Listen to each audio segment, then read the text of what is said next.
ئێمە وەکو پارێزەری بەرگریکار لە دۆسیەکە هەمیشە تەسیری و ئوموری دادگامان کردووە و بڕیاری پێداچوونەوەمان پێشکەش کردووە بۆ دوایین جار لە بەرواری 5/2/2020 بەڵام دادگا بەبێ هیچ وەسەکی قانونی کە مخالفەی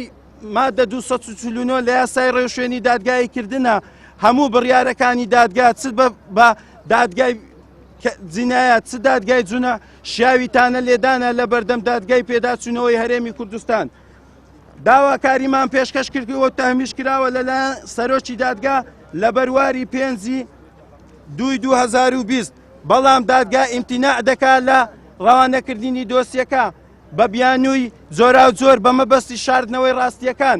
بۆیە ئەمە لە کۆتاییدا وەکو پارێزەری بەرگری لەو دۆسیەیە کە مادەکە مادەیەکی زۆر شەدیدە لە ڕووی یاساییەوە